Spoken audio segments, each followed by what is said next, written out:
I'm a Puerto Rican kid that grew up in the Bronx, New York.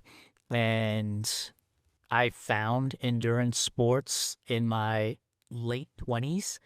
And I had family members say to me, "We don't do that kind of stuff." And I was like, "Who's this we? I'm doing it." And then eventually I started my own business doing it. And I was like, there's going to be another kid like me in the Bronx who is looking for something to get himself involved in or herself involved in. And these sports have given me so much, right? Welcome to another episode of Daring Dreams, Heart and Strategy in Small Business Marketing. Today we're diving into the world of entrepreneurship, endurance, and making marketing pivots with someone who knows all about going the distance. Jason Bahamundi. Jason is the founder of Run Try Bike, a digital media company dedicated to providing news, advice, and inspiration for endurance athletes. Run Try Bike is on its fourth year in business, and Jason has learned firsthand what it takes to adapt, to pivot, and to grow a niche brand. Plus, he's got 25 years of sales and marketing experience, so this episode is sure to be an educational sprint. See what I did there? Okay, welcome to the show, Jason.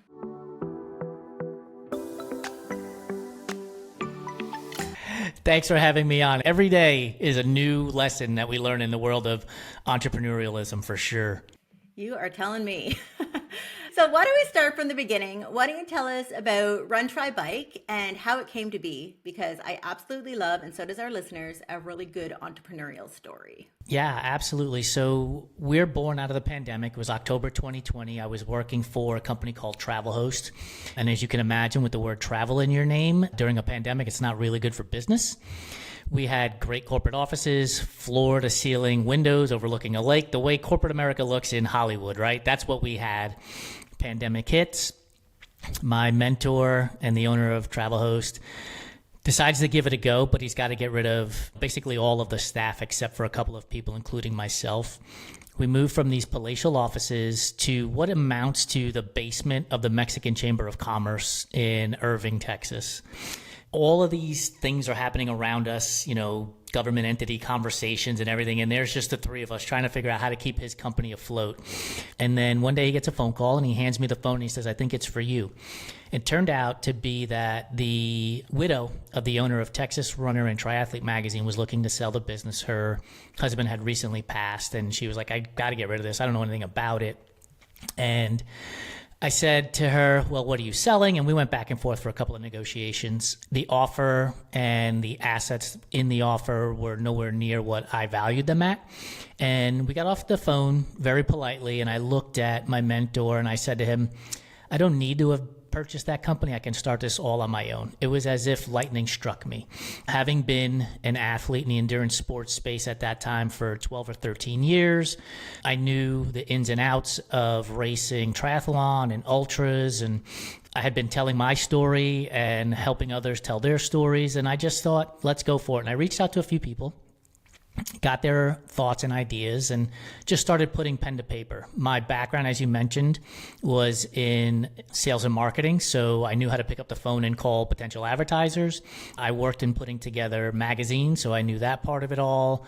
I just put the two passions together, right? Media, sales and marketing, and endurance sports, and went to work literally like in that moment. It was crazy. And to think back on it, how fast it turned around, because as of January of 2021, the IRS here in the United States recognized us as a business, tax ID numbers, and started taking revenue in, started putting out content. And for the last four, now going into our fifth year, we've been telling stories of everyday athletes. I think the last count, which is going to be dated at this point, was over 400 stories of different athletes doing different things in the world of endurance sports, inspiring and motivating people to chase the dreams and their goals in these sports. But really, it's about chasing your dreams and your goals outside of these sports. Start that business, get that blog going, write the poem, learn how to play the piano, whatever it is. Stop delaying it and start chasing it. Absolutely. So do you find that because you were like you had that athletic background in doing stuff that like takes a lot of work, I guess, in terms of training, and do you think that that actually was beneficial to being like, yeah, I'm going to start this business? Or do you like what was the parallel? 100%. I think that the reality for me that gave me a leg up, shall we say, is not only being an endurance sports athlete where we're training for an event that might be a year away. There's not an instant gratification scenario, right? It's not like I put on a pair of running shoes and the next day I'm running a marathon or a 100-mile event. So there's that component to it. And building a business doesn't happen overnight, despite what all the people on LinkedIn might tell you that, yes, trust me, I've been yelling this from the top of the mountains for as long as I can remember. It doesn't happen overnight. It's a lot of hard work. And to your point, I have that added benefit of being an endurance sports athlete that give me that mindset. But I would also say this, working in sales is also an opportunity to learn that one call closes happen so infrequently, and you're constantly following up, making a second, third, fourth, fifth, sixth call, sending that 38th email, doing whatever you can to break through all of the other noise. And so when you combine those two scenarios of learning how to be patient, it allowed me to get into the business that we're in today and not feel like we're a failure because we didn't break the 7-figure revenue number on day 2. Yeah. I think that's actually probably the first time that that's come up, but it's actually so true about patience, right? Like, I find that every client I work with, like, there's not a lot of patience. There's not a lot of, let's just like plant the seeds and watch it grow at a pace in which that makes sense, right? So I love that you mentioned that. And that's a really hard thing. So now that you've probably got some skin in the game with this one because you own this one yourself. Is it a solopreneur, like you're the sole owner? No, I have 2 other partners in the business with me. My wife is a partner, and we brought a third partner in almost 2 years ago at this point. I just want my audience to really be clear on your business and what you offer. So can you just really quick let them know exactly what you do? I get it, but I want to make sure that everybody else understands. So the CBC in Canada is a media company, and they have television stations. They probably own radio stations. They own newspapers and things of the like. And we're the same exact thing. We're not covering national stories. We're not covering trade wars, shall we say, at this point right now. What we do is we cover stories of everyday athletes, and we tell inspiring and motivating stories from that perspective, and we distribute them through a number of different channels. So we have our website. We also have a newsletter. We're on every major social media platform out there. We also have a podcast network of 9 different shows under the umbrella of the Everyday Athlete Podcast Network, so people can find us there as well. So wherever you're getting content, if you look for us and you look for everyday athlete information, you will find stories of the athletes that we're telling. And so that's our business model, in a sense, is what we do. And then how we make revenue is we sell advertising. So any company who wants to connect their brand to our stories and our ethos and our vision and mission, we are happy to have conversations and figure out best ways to promote your product or service to our audience. And is your audience primarily in LA, or is it across the US or international? We are an international company now. We have some media partners or marketing partners in Canada, and 2 of our shows, Food Fight Friday at the Aid Station. One of our hosts is based out of Crow's Nest Pass in Alberta. Our Running Tales show is based out of the UK, but we have audience in Australia, New Zealand, Europe outside of the UK, Latin America, but predominantly probably 70-75% US-based audience. And what is the mission or vision for this business for you? We're the premier voice of the everyday athlete, and our goal is to prove that there is a spot at the starting line for everybody and every body. Right, wrong, or indifferent, endurance sports tends to have gatekeeping. In other words, somebody will tell somebody else that you're not a runner unless you do X. You're not a triathlete unless you do Y. And we're here to tell you that if you run, you're a runner. It doesn't matter if it's a 5K or 100 miles. It doesn't. If you participate in a triathlon, you are a triathlete. Doesn't matter if you do sprint or Ironman distances. We want you to get out there, push yourself, test yourself, figure out what your limits are, and then take the lessons that you've learned from training and racing and apply them to life, like I said earlier. Actually, I got to tell you this story, Jason. So in 2023, I lost 45 pounds and I hiked the Inca Trail in Peru. And so I'm a hiker and I love the endurance sports and I love the challenging, like the physical, like when you have to prepare for a long time for something. That really does get me going. I'm preparing for another big hike, which I'll be taking in September in Nova Scotia this year. But the thing that I learned as I was training for that hike was I can do hard things.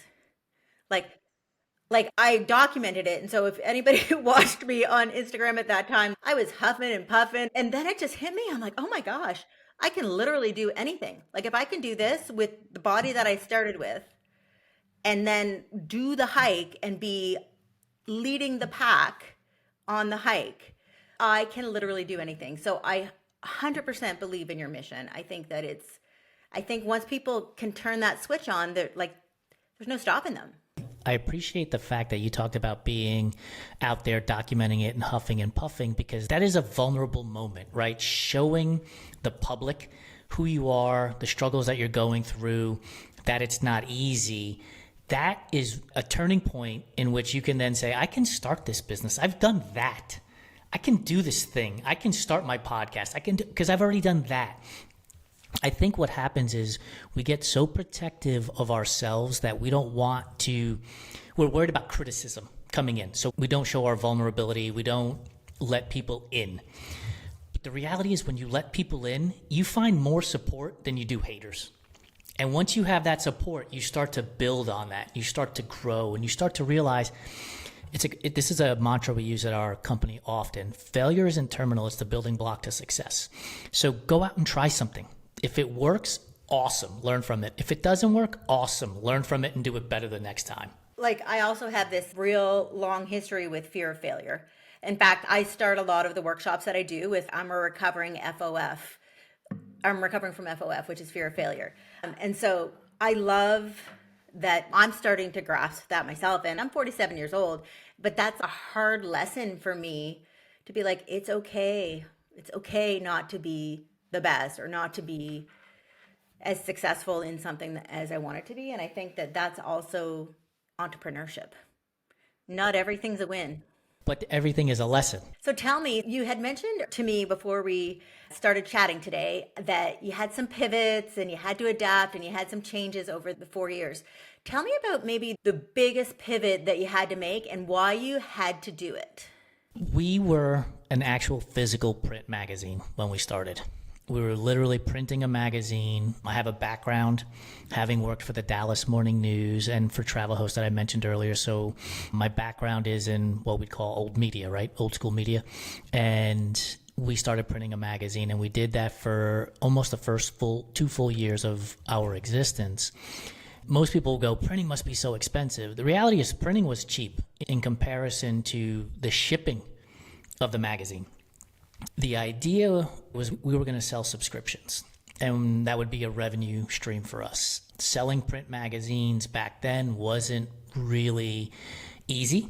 It wasn't all that well received for the most part. We also weren't distributing to your pharmacy, and so people couldn't just pick it off the shelf when they were picking up whatever they were getting at the pharmacy either.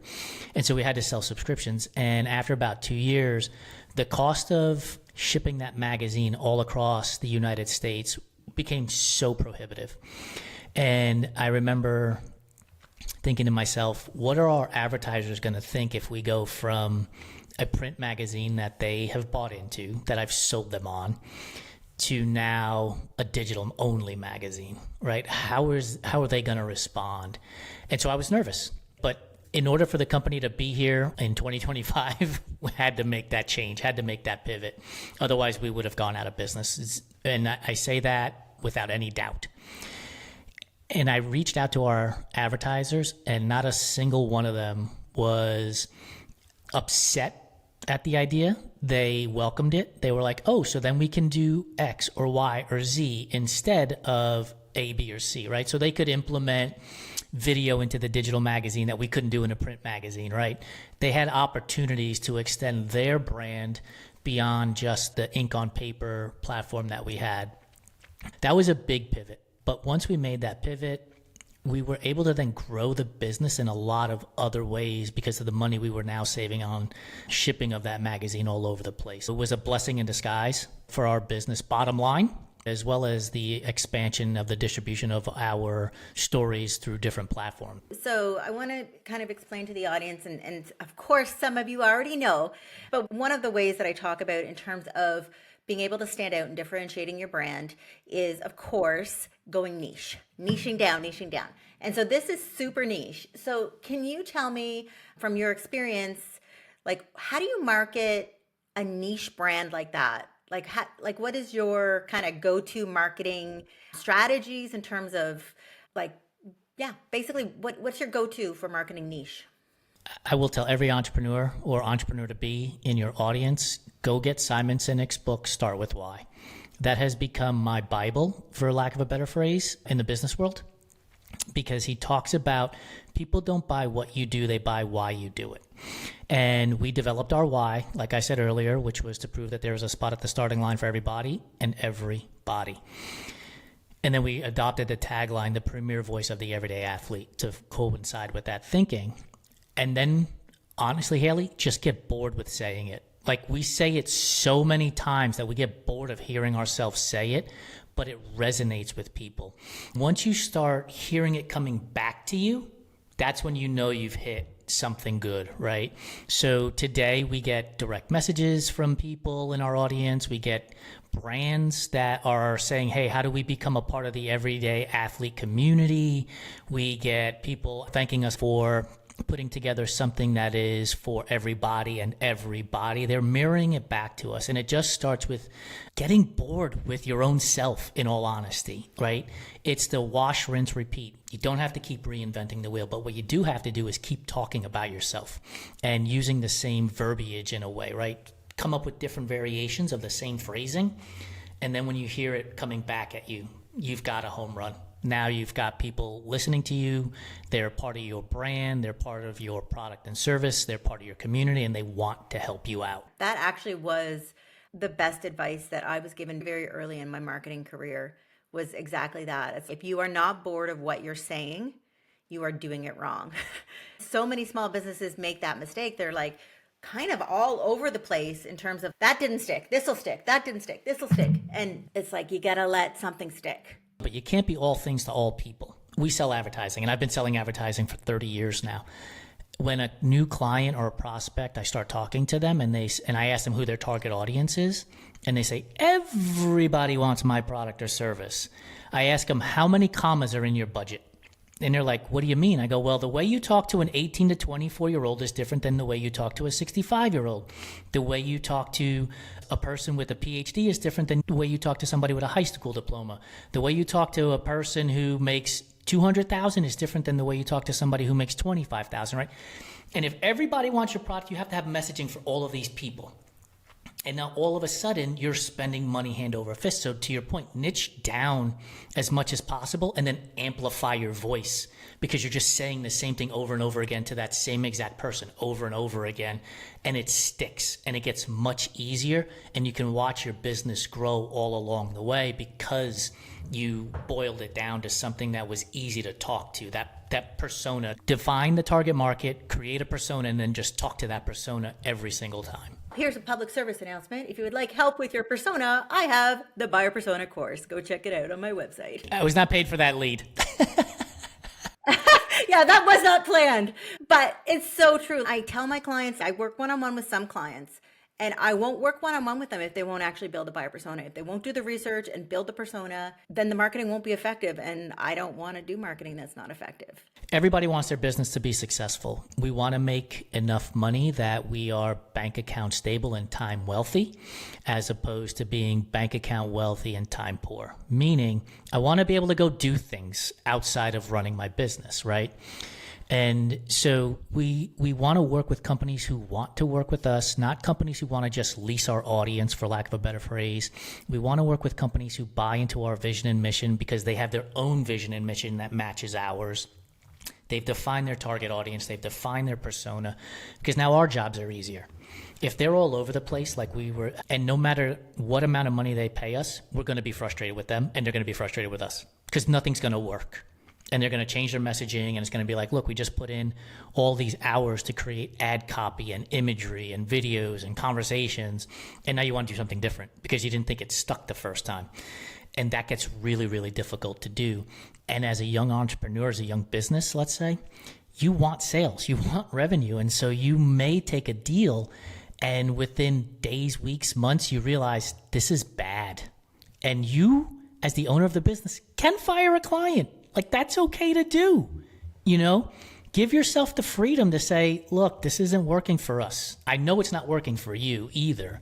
Let's just part ways. They will have more respect for you if you do that than trying to just constantly chase the goal that they keep moving on and cashing their check. Because eventually they're going to go, this isn't working, and I've wasted all this time and energy and money. And they're going to not give you the testimonial you're looking for. I love purpose-driven businesses. I love people who start with why. Can you tell us the story of why you care about everybody? And Sure. Simply put, if I were going to boil it down, I'm a Puerto Rican kid that grew up in the Bronx, New York. And I found endurance sports in my late 20s. And I had family members say to me, we don't do that kind of stuff. And I was like, who's this we? I'm doing it. And then eventually I started my own business doing it. And I was like, there's going to be another kid like me in the Bronx who is looking for something to get himself involved in or herself involved in. And these sports have given me so much, right? Yes, crossing finish lines and getting medals and all of that stuff is great. But the lessons that I've learned along the way and the friendships that I have been able to obtain along the way far outstrip any of the finish lines, right? And I just think that people really should be a part of this. And so as we got started, I remember thinking to myself and hearing those conversations where endurance sports tends to put up a lot of gatekeeping. And before a lot of this movement was happening, just about every picture you saw was of somebody who was 6'2", 6'3", 6'4", 150, 160 pounds, could run a marathon in 2.5 hours, could run a mile in 4.5 minutes. And I was like, I'm 5'6" at best. Like, I'm not running a 6-minute mile or a 4-minute mile, closer to 8 to 9 minutes. But I'm getting to the finish line. I'm still covering 26.2 miles. And there have to be other people out there who might be timid to try this stuff. And I want to help them. I remember being interviewed on another podcast about a year ago, and they asked the same question. People will say, well, if I can help one person, I've done enough. And in the middle of saying something like that, I said during this podcast, I go, pardon me, but that's BS.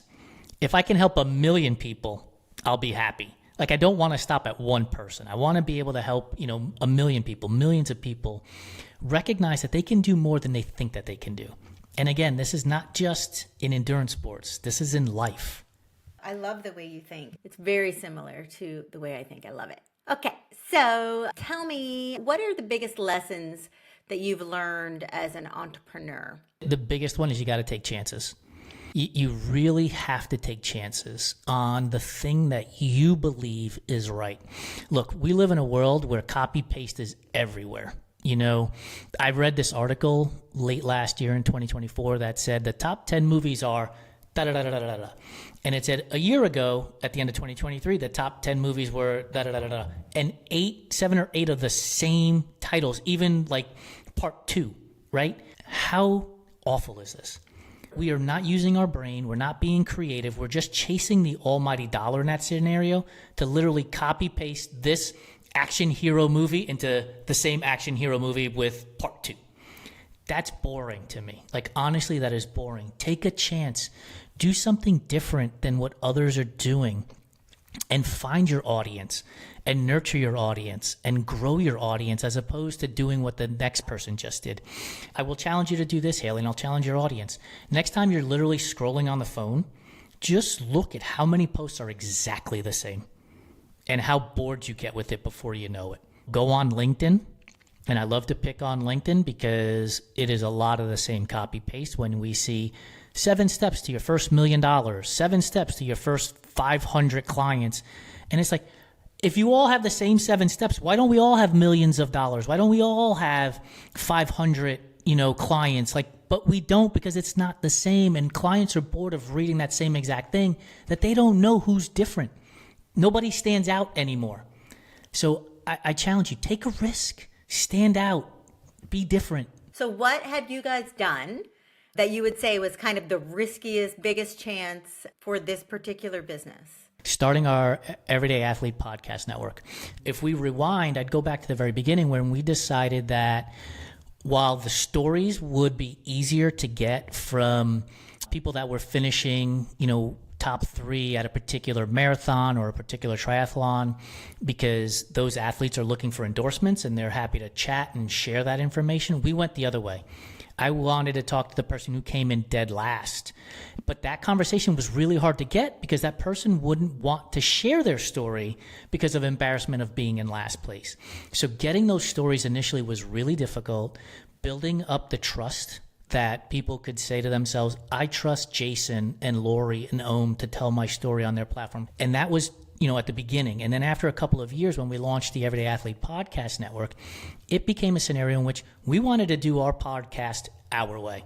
We didn't want to do it any other way. And so, we have one show that's 15 minutes long that if you listen to it, it's probably 70% laughter. I don't even know how we get words out half the time.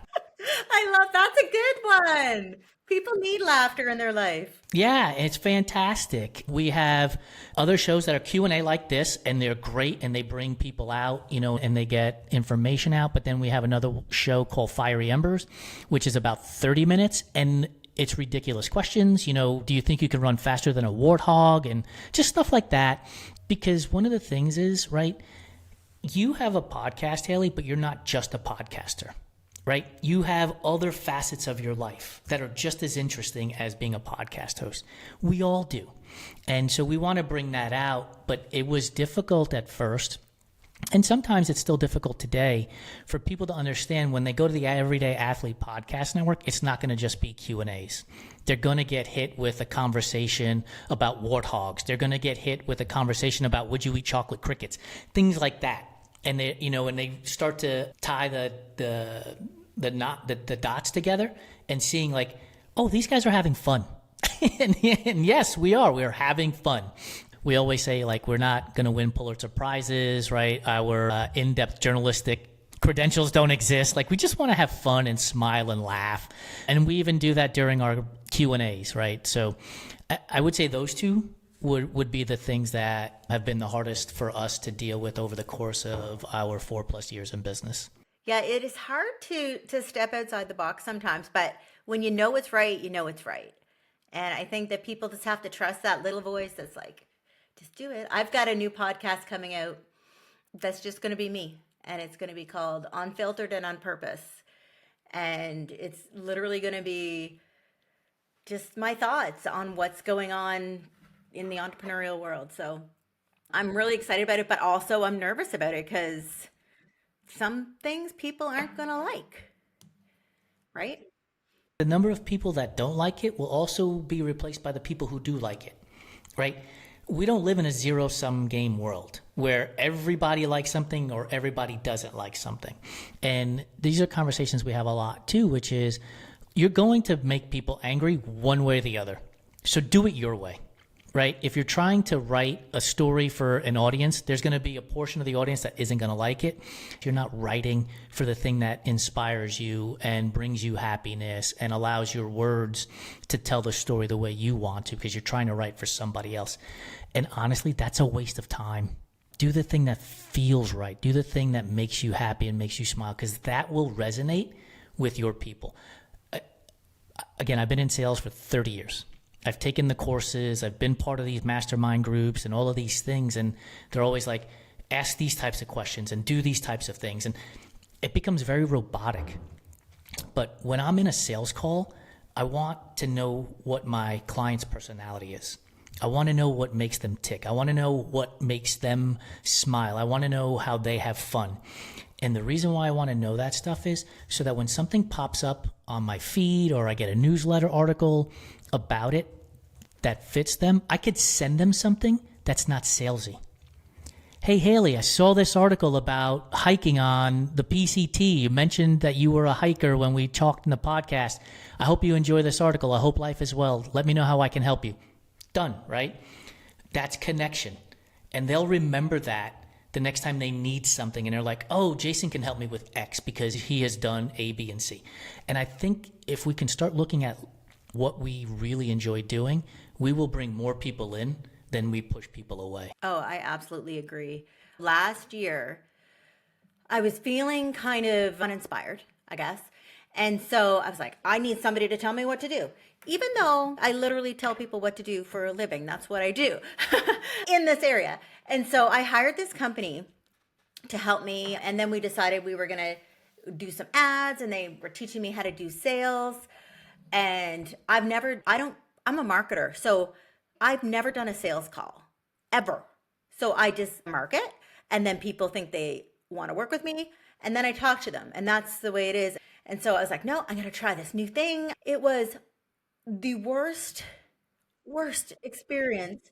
I had a 16-page script, and I had like, if they say this, and like there was like 30 training videos on how to like, and so I followed it a couple times, and then I was like, and then I just like wasted all the money, threw it all away. I'm like, I'm never doing this again because like that's just not my thing. I'm not a salesperson. I'm not gonna like outbound sales, or I guess it was inbound because they had filled in a form, but yeah, it was not me, and it did not work.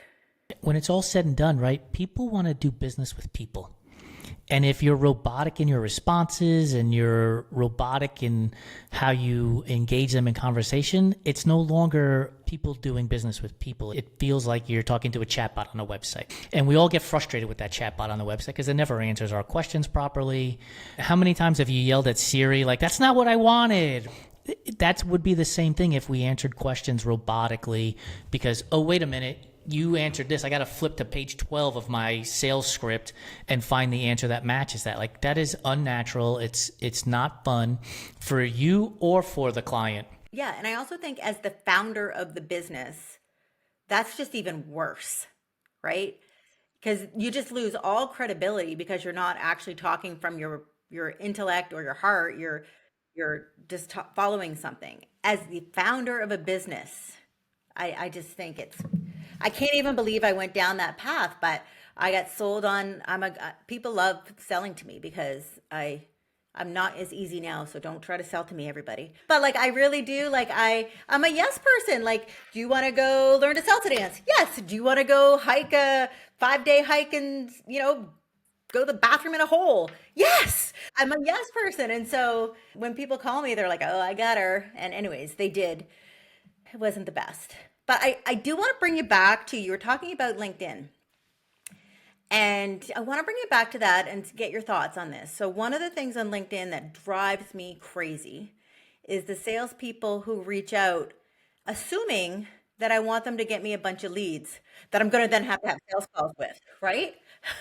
I'm like, I don't want any leads. They're like, we can get you 30 sales calls in a week. I'm like, oh, absolutely not. Like, no, I don't have time, first of all. But secondly, like, it really bothers me that people assume as a salesperson. So with 30 years of sales experience, tell me, like, what's your recommendation for people if they are going to use LinkedIn for sales? Be you. Be yourself. Like, I would encourage everybody to go to my LinkedIn account and look at what I write. I post once a week, by the way. I don't spend, days, weeks, hours on end on LinkedIn. I post once a week on Mondays.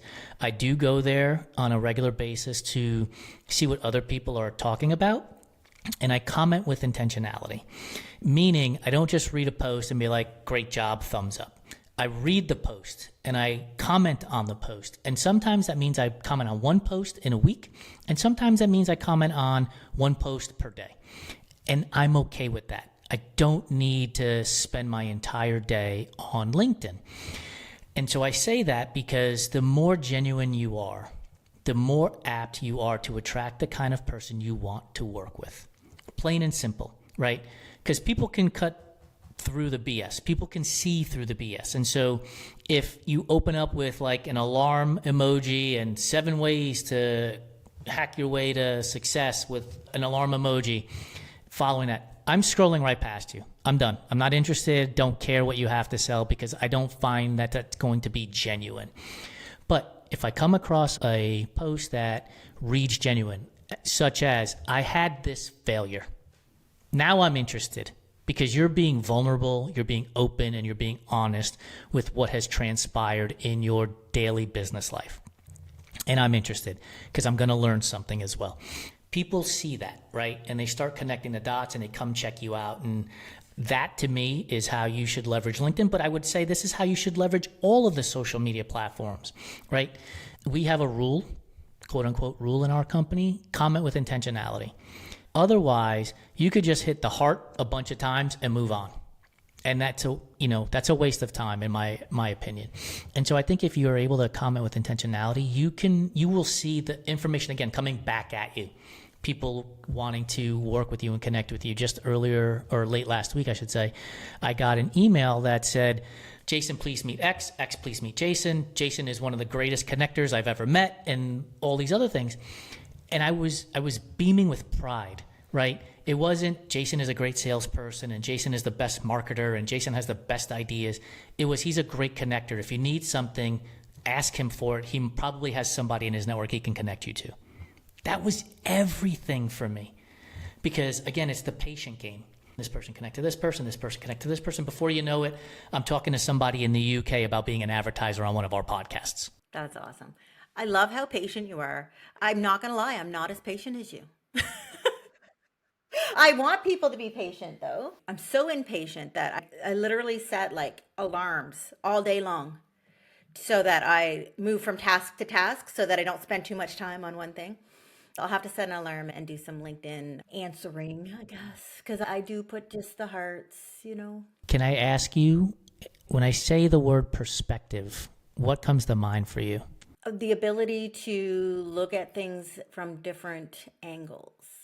And so that takes time, right? If you look at it from all these different angles and you start thinking to yourself, well, at angle A, it looks like this, and at angle B, it looks like this. You're taking the time to evaluate that process. And before you know it, you've developed your own process, but it has taken time. And so then you can start to gain perspective on what it's like to be patient and say to yourself, okay, I thought this was going to be something that only took me an hour. It wound up taking me 10 hours, but in the perspective of a year, 10 hours is not even half a day. And I have 730 half days in a year, right? Once you start looking at things in a different light and a different perspective, you can learn patience. That's one of the things that I have found over the course of my time, especially in starting a business that's in the business of content creation, right? In order for me to reach 5 followers, 1,000 followers, 10,000 followers for our business, we had to start with 1. And we couldn't get to 5 and all these other numbers unless we started with 1. And then I started to see this on social media a lot, where people would be upset with themselves because, well, Hayley put up a similar post to me and she got 100 likes and I got 20 likes. And it's like, but that's not a failure. You're building your way to 100, not to mention, if I stood on stage and gave a TED Talk to a room of 1,000 people, and 20 people came up to me after that TED Talk and said how inspirational it was and how motivational it was and can they get my business card, I would think I was king of the world, right? I wouldn't even care that Hayley had 100 likes on her post anymore. And so if we can put things in perspective a little bit more, then we can learn the patience that it takes to grow a business and have a successful business for the long term, as opposed to a fly-by-night, flash-in-the-pan type of business. I love that. And I think that from a health journey perspective is true as well, because I'm also one of those impatient people in health journeys. So I'm, all in, go crazy, lose 45 pounds in, 8 months, and then do my thing and then gain 30 pounds the next 8 months because I didn't do it right. I did it like, let's do it. And so I really, really like this conversation. I want to add this for your audience too. By the way, not every day is unicorns and rainbows for me. Like, there are a lot of sleepless nights. There are a lot of things that I worry about, a lot of things that need to get done yesterday that I didn't take care of. And that happens. That's part of running a business. That's part of being a human being. You meant to do a task, but you couldn't get to it because another task took 2 hours longer than you expected it to. And that's all okay. Like, that literally is okay. I try to keep to my rules, which are, if you email me, I've got 48 hours to get back to you. If you text me, I've got 24 hours to get back to you. And if you actually call me, I am answering the phone. And so if you want to get something from me and you need it right away, call me. I will pick up the phone and I will answer it, or I will return your call within moments. But that also allows me to space my day and figure out where things fall on the task list. But again, things do fall through the cracks. Life is not unicorns and rainbows for me, despite the opportunity to build in perspective and build in these guidelines for how often it's going to take me to respond to an email or a text message type of thing. I still get stressed out. It happens. There are still days where I slam the laptop shut and I'm like, I'm done, I'm going, I'm leaving. I'll come back to this later on. Like, that still happens. But I find that I have a little bit more of a healthy relationship with my company than I would if I was just attacking everything at 100% of the time. So social media is a big part of your business, I assume. How the heck do you stay up to date on like what's working, or do you just keep the same strategy of, quality? Like, what is your strategy for staying up to date with all of the different algorithms and platforms? And we do our best to ignore social media and get people to our website. If the algorithm decides to put a semicolon in instead of a comma, or a period instead of an apostrophe or a dash, you might lose all of your audience. If you can get people to your website, and if you can get people to subscribe to your newsletter, you're winning the game. Because the person who subscribes to your newsletter has raised their hand and has said, I am interested in what you are selling. Tell me more. As opposed to being on social media and they're tapping the like button, like you said earlier, on LinkedIn and moving on, right? It's not to say that you should ignore it, because you should be there. It's a part of the process for us to drive traffic to our website and to our newsletter, which is what we use it for. And so we post the things that we see that are working. We read the articles that come in. We're not obsessive. We're not, subscribing to wired notifications. We do the things that we enjoy doing that our audience resonate with. And once we see that being successful, we will run with that success until it flames out, and then test something else out. Failure isn't terminal, it's a building block to success, and that comes with testing things out. Some days we're like, we've got a home run on this post, and we put it out there and it just crashes hard. And we're like, well, that sucked. Like, what happened there? Okay, let's try it a different way. And so we just keep testing different things out and going different directions. What we don't do, though, is we don't chase the viral trend, because the viral trend will be gone before you've even gotten that post up.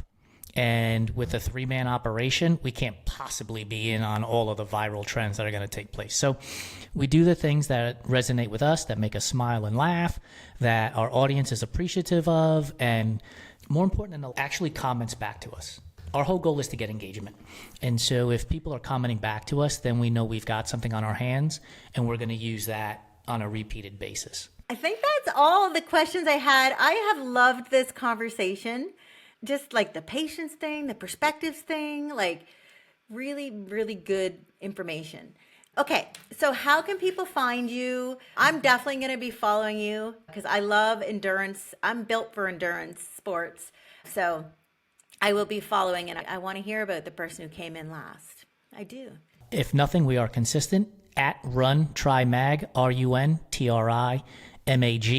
That is our website, so runtrimag.com. Go to any major social media platform, search for Run Try Mag, and you will find us. That is the easiest way to find the stories that we're telling. That is the easiest way to get inspired and motivated by everyday athletes doing extraordinary things, not only in the world of endurance sports, but also in their lives. So yeah, that's it. Go check out those stories. And then after you've read a story or two, get in touch with us so we can share your story.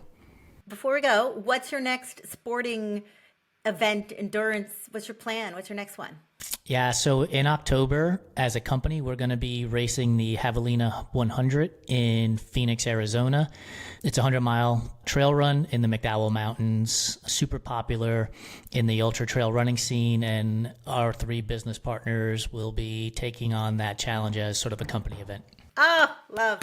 That's awesome. Okay, well, good luck with that challenge, and thank you so much for joining me on Daring Dreams.